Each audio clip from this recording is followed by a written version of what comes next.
இது என்ன ரியேஜன்ட்?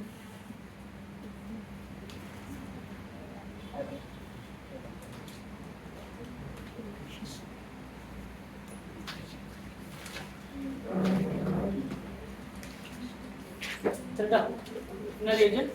உல்ஃபிஸ்னர் ரிடக்ஷன். இதை நீங்கள் மெக்கானிசம்லாம் எதுவுமே பார்க்க தேவையில்லை. ரியேஜன்ஸ் என்ன டைரெக்டாக கேட்டு ஒன்று ஹைட்ரஜன் NH2 இந்த கண்டிஷன் ரொம்ப முக்கியமானது. என்ன கண்டிஷன்? பேசிக் கண்டிஷன். பேசிக் கண்டிஷன் சால்வெண்ட் வந்து போலார் ஏப்ரோட்டிக் சால்வெண்ட். சில டைம்ல THF யூஸ் பண்ணுவாங்க, சில இடத்துல கிளைகால் யூஸ் பண்ணுவாங்க. இந்த மாதிரியான போலார் ஏப்ரோட்டிக்கான சால்வெண்ட்ல யூஸ் பண்ணுவாங்க. மெயின் கண்டிஷன் என்னன்னா ஃபினைல், அதாவது ஹைட்ரஜன் யூஸ் பண்ணணும், N2H4 அல்லது NH2NH2 ஹைட்ரஜன். இது பேசிக் கண்டிஷன். பேசிக் கண்டிஷன் இருக்கிறதுனால இதில் ஏதாவது OH கொடுத்துருந்தாங்கன்னா அந்த OH வந்து அஃபெக்ட் பண்ணாது. அதனால தான் இது வந்து பேஸ் இருக்கிறதுனால OH வந்து அஃபெக்ட் பண்ணாது. Base sensitive reaction. அதனால் OH எங்கேயாவது இருந்தால் எதுவும் பண்ணவே பண்ணாது. சொல்லப்படுங்களா? இதே வந்து OHல ஏதாவது அசிடிக் கண்டிஷன் இருந்தால் என்ன பண்ணும்? அந்த ரியாக்ஷன்ஸில் பார்ட்டிசிபேட் பண்ணும். அதனால் இப்போ என்னுடைய நேச்சர் என்னது?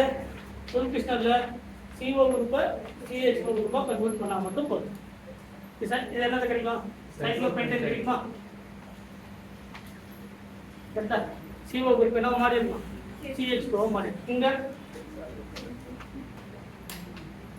கரெக்டா? அடுத்தது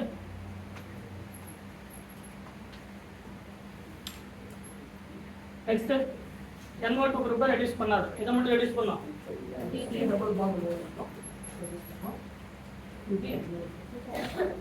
இங்க இதுக்கு பதில் என்ன பண்ணோம்?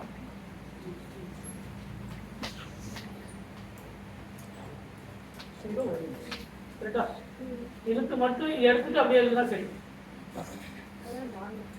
கரெக்டா? CO மாத்தம், CH2 மாத்தம், அதை அப்படியே மாற்றி ஆன்சர் பண்ணிடுது. ஏன்னா OH வந்து அஃபெக்ட் பண்ணாது. அடுத்தது இந்த CO மட்டும் ரிமூவ் பண்ணினா இந்த இடத்துல CH2. சரிங்களா? இது உல்ஃபிஸ்னருக்கு இந்த மாதிரி. இந்த கிளம்மன்சனுக்கு உல்ஃபிஸ்னருக்கு ஒரு சின்ன டிஃபரன்ஸ் இருக்கு. நிறைய டைம் என்ன பண்ணுவாங்க பார்த்தீங்கன்னா இந்த மாதிரியான ஒரு ரியேஜன்ஸ் கொடுத்து கிளம்மன்சன் கொடுப்பாங்க. அப்போ கிளம்மன்சன்னா கார்போகேட்டையன் வந்து போகும். சரிங்களா? அதனால தான் இந்த கிளம்மன்சனும் உல்ஃபிஸ்னரும் ரொம்ப முக்கியமான ஒரு ரியேஜன்ஸ். பட் உல்ஃபிஸ்னரில் அந்த ப்ராப்ளம் இல்லை. இது ஆல்ரெடி பேசிக் கண்டிஷனாக இருக்கிறதுனால இதுவும் எலக்ட்ரான் ரிச், OH என்னது எலக்ட்ரான் ரிச், லோன் பேர் இருக்கக்கூடிய எலக்ட்ரான் ரிச். அதனால இந்த OH வந்து என்ன பண்ணாதுன்னா பேஸ் வந்து ரியாக்ஷனில் பார்ட்டிசிபேட் பண்ணாது. சொல்ல பாயிண்ட் இருக்குங்களா? அதனால CO மட்டும் என்ன மாற்றணும்? இதுலேயே ரிங் எக்ஸ்பேன்ஷன் இருக்குது, ரிங் கான்ட்ராக்ஷனில் இருக்குது. நீங்கள் அந்த லெவலுக்கு போக தேவையில்லை. பட் நார்மலாக CO குரூப்பை CH2 குரூப்பாக கன்வெர்ட் பண்ணுறது அப்படிங்கிறது தெரியணும். இது வந்து பேஸ் சென்சிட்டிவ் ரியாக்ஷன் அப்படிங்கிறது தெரியணும். ஏதாவது பேஸ் கொடுத்துருக்காங்கன்னா அந்த பேஸை அஃபெக்ட் பண்ணாதுன்னு தெரியும். அதே மாதிரி NO2 குரூப், CN குரூப் இந்த மாதிரிலாம் வந்தால் அந்த குரூப்பில் என்ன பண்ணாது? ரெடியூஸ் பண்ணாது அப்படிங்கிறது தெரிஞ்சுன்னா போதும். இப்போ CO குரூப்பை மெயினாக CH2 குரூப்பாக கன்வெர்ட் பண்ணுறது. நம்ம இதில் பிடில்கிராஃப்ட் அசைலேஷன் கூட பார்த்தோமா இல்லையா? பிடில்கிராஃப்ட் அசைலேஷன் இந்த மாதிரி ஒரு ரியாக்ஷன் பார்க்குமா? முதல்ல benzene react with acyl chloride CH3COCl with AlCl3. கரெக்டா? பிடில்கிராஃப்ட் அசைலேஷன் தான். அங்கே என்ன ஃபார்ம் ஆகும்? C+1OCH3 ஃபார்ம் ஆகுமா? இதை கிளம்மன்ஸ் உல்ஃபிஸ்னர் ரிடக்ஷன் பண்ணோம்னா என்ன மாறும்? எத்தில் பென்சீனாக மாறும். CO வந்து CH2 மாறிடும், CH2 CH3, ஸோ எத்தில் பென்சீனாக நமக்கு.